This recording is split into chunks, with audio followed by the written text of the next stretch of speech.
Welcome to chess, ladies and gentlemen. Malignant Young Park diving inside my chest, ladies and gentlemen. Hello, you lit. Appreciate you guys very much for stopping by. So, I forgot like a whole bunch of videos, but to my guy, Mark Peñaflor, thank you very much for stopping by, man. Shout out to you. I've been forgetting it for like 4 videos, so I got you, bro. And I'm going to send a comment to make sure that you know that, well, you're probably going to watch the video anyway, but just to know to watch the video. Anyways, all of my people in the Philippines, I will say mabuhay to you. Kamusta na? Aking makaibigan.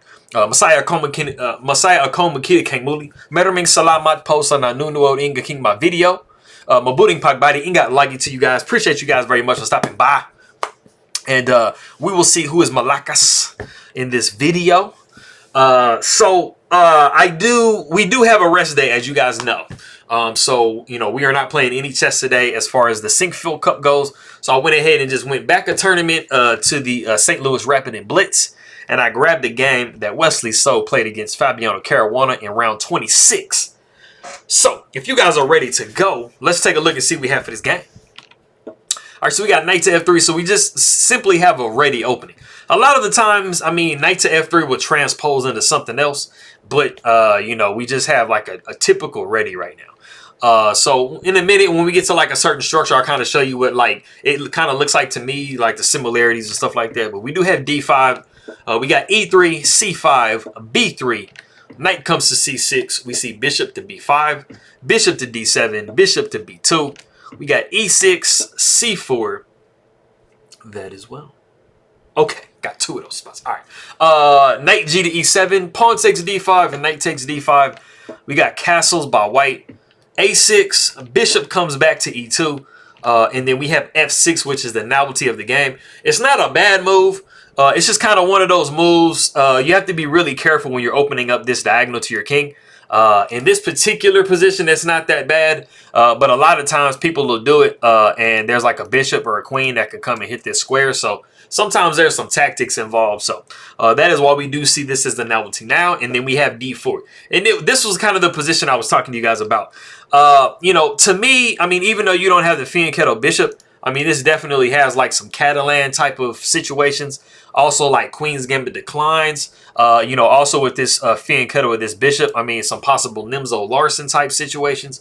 So, it has, kind of like some similarities to many different openings. And that kind of goes with what I tell you guys about like transpositions and, like understanding and remembering positions and stuff like that. So, the more experience you have, the more, certain openings will kind of look like other ones type deal. So we do see bishop to e7. We got e4. Knight comes to f4. We see d5, and this allows knight to d4. So, we're kind of in a position that, something kind of has to give because we do have both of these knights coming down on this bishop. And we are looking at check coming up. So knight takes d4. We got pawn takes d4. Pawn takes e6. Nice little in-betweener move. Bishop takes e6. We see bishop to f3. And then we do see bishop to c5. This is just like basically we're just trying to hold this pawn, and it is a completely passed pawn. We definitely do want to protect the passed pawns. Now, if we back up though, after bishop to f3, d3 was actually possible, and as you guys can see, this just really just kind of stuffs this this pawn like in the face of white. You kind of have to operate around the pawn now if you're white. So you'd probably go queen to d2, blockading the pawn. Bishop would come to d6, because you were attacking this knight. Knight coming to c3. And like I said, I mean, the pawn is like right in your face, so you have to work around it. So, that was actually another way to defend it as well. But bishop to c5, I mean, they're pretty interchangeable. There's not really a good way to knock this bishop off as well. And of course, b6 would just protect the bishop, so you're good to go. So we see g3 knocking the knight, but we do check the white king. So knight comes to h3 with check, king goes to h1. We see bishop, or we see castles by black, and then bishop down to g2. And we've actually reached the point in the game. I have 2 guess the move parts at critical points, but we have reached the point in the game that if you don't want to stop the video, and there is a pretty monstrous move that black can play here, go ahead and pause the video and see if you can guess it. Okay, cool. So the interesting thing about this is I actually kind of gave the answer away already. The answer is D3.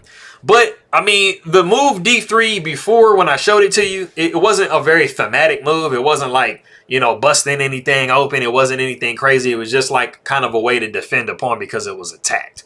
So it takes on a little bit different flavor in this position. So if you took what I said earlier and that move came into your mind, you'd be absolutely correct. What we actually saw in the game was queen to d7, and this actually gave quite a bit back to white. But if you actually, like I said, if you guess d3 in the position, then it's monstrous because this king has moved. So the problem is, you know, you have this knight, you know, getting on this pawn. You have this bishop getting on this pawn. So you might possibly see a variation like so. Queen would come to d2 to double protect this pawn, and then you'd be looking at queen to b6. And the problem that you have now is, you know, this knight is coming to this square, whether the pawn is there or not, with a check. And you just have too much defense, and you're pretty much going to be windmilling your opponent to death. So, you know, you definitely don't want to push, and then you see something like this. I mean, this is nasty. I mean, you're going to be getting some material, right? So you definitely don't want to see that. This is just really bad. So what you pretty much are going to have to do in this position is actually take on h3. But the problem is, this is one of the most major defending pieces of your position. You really, really don't want to give up your light square bishop. So that's the problem. So that is a very, very nice continuation that we had there. But like I said, we did see queen to d7. So this actually gives white a little bit of room to breathe. We see f4. We got bishop to g4, and this move can be kind of annoying because it is knocking the queen off. We see queen coming to d3, and then we have queen to b5. Now, the problem that you have in this position for white is the fact that their development is not where you want it to be at all. If you notice black's position, you know, they have this nice pass pawn. They have the rooks connected. Every single one of these pieces are out and like influencing the position and putting a lot of pressure. And white is really just kind of in defensive mode. And they really just have a clump of pieces over here on the queen side. And they're really not doing much. I mean, this bishop isn't really good because it's kind of biting on this pawn. Man, I can't draw the arrows. And, you know, this knight and this rook haven't been moved at all. So, I mean, that's not really where you want to be. So you definitely don't want to trade queens because this is just going to allow, you know, black to just continuously attack you. So queen comes to d2. We see bishop to b4, just further harassing the queen. Queen takes on d4, but this allows the rook f to come to d8. And, you know, the queen is not very comfortable where it is. So queen comes to c4, pretty much only move. We see queen taking c4. We see pawn taking c4. And then we see rook a to c8. And this is just throwing a nice little attack on the undefended pawn. You know, so we see bishop to a3, a5, which is doing a really good job of like protecting the bishop. Bishop takes b4, pawn takes b4. And then we see a3. And we actually see a move by Caruana that just like gives, like hands kind of the position like basically dead even back to Wesley. So we actually see rook to a8. And this just gives white, basically it says triple zeros at this point. So, you know, it's almost about a +3. It's almost like an entire piece worth of an advantage ahead, even being down a pawn, which is crazy. But if we back up, so rook coming to a8, that actually allows rook to a2. After we see b3 possibly coming down to attack the rook, rook comes to b2, rook down to d3, and we see e5. And, you know, we see this bishop is kind of opened up. You know, you can check and stuff like that. So this was definitely something nice that white could have went into. But after we see a3, what would have like given black like just, you know, continued the crushing is actually b3. You know, it's really not giving white the ability to try to, you know, protect this pawn, because of course, you know, you don't want to shoot over here with the rook because you're going to be looking at this, and that's just nasty. So, you know, you probably end up having to go knight to c3, but you'd be giving the pawn back that you got. You know, you just have the attack, and I mean, you just have these rooks that are monsters. And then this pawn is just really, really nice. So that's just not where we want to be.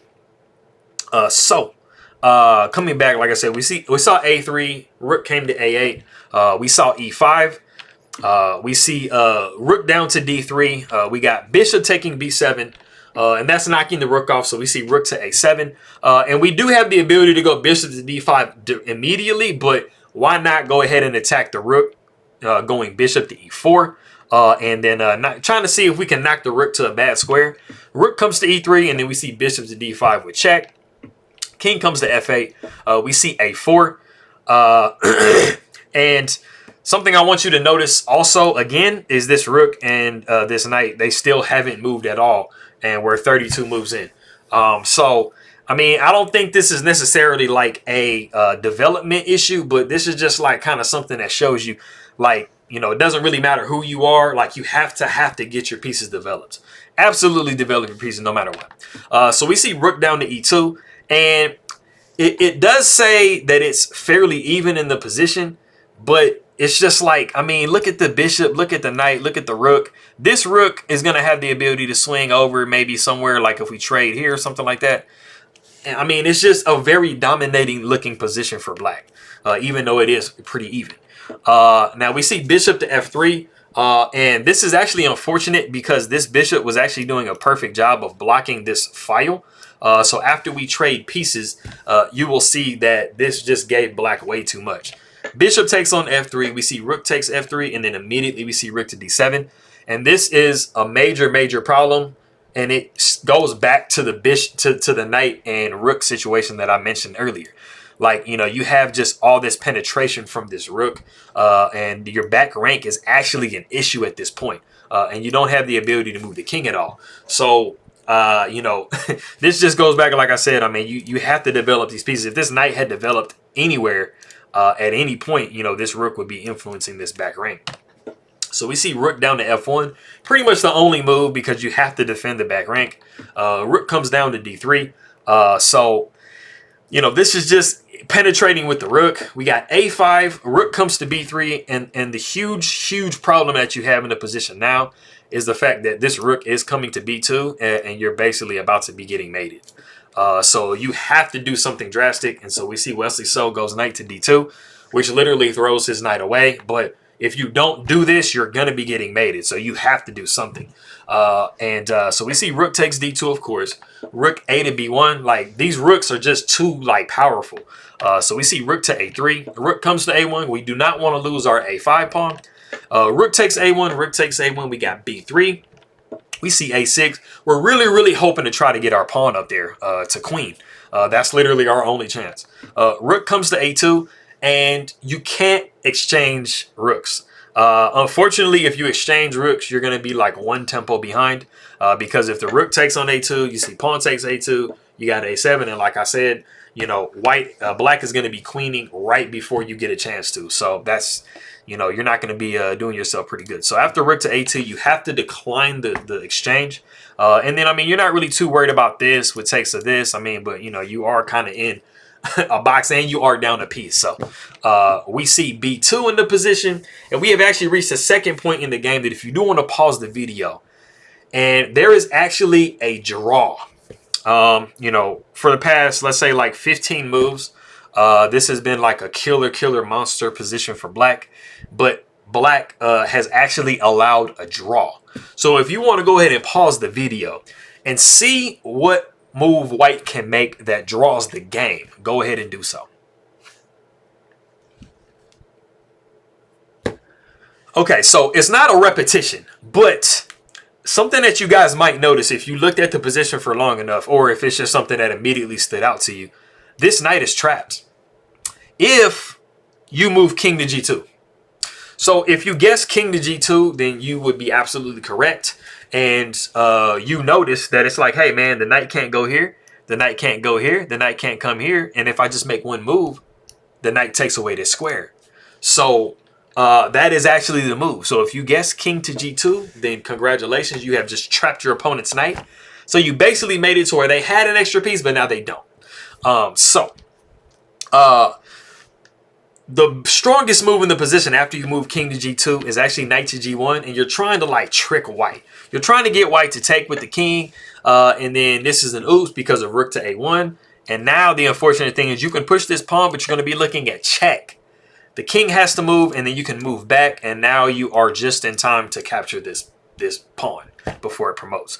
So that's the problem. After king to g2, knight coming down to f1, you know, you would actually push a7.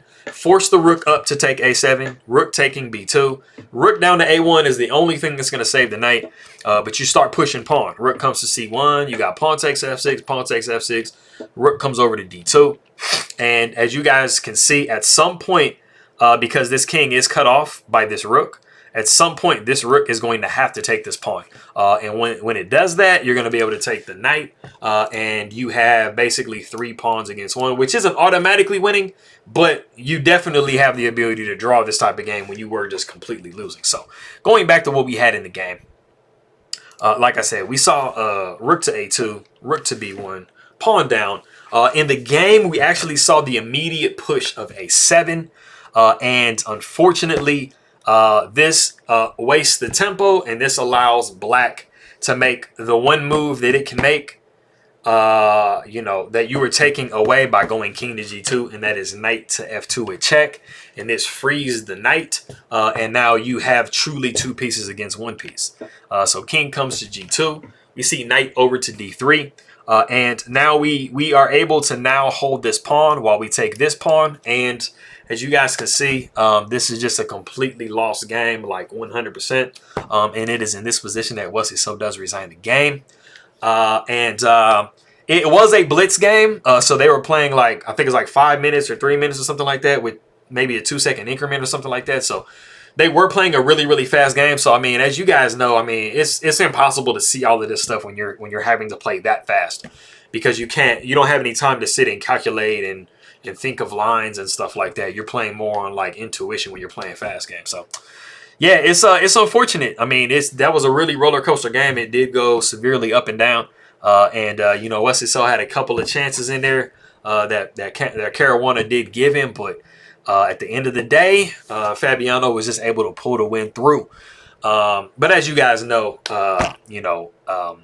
Wesley so did pretty good at the last turn. I'm pretty sure Hikaru Nakamura won it, if I'm not mistaken, if I remember correctly. That was an interesting game to me. Like I said, hopefully you guys liked it too. So, maraming salamat aking makaibigan. Makita tayo mamaya. Paalam. Salam to you guys. Merci. I will see you guys next time. All right.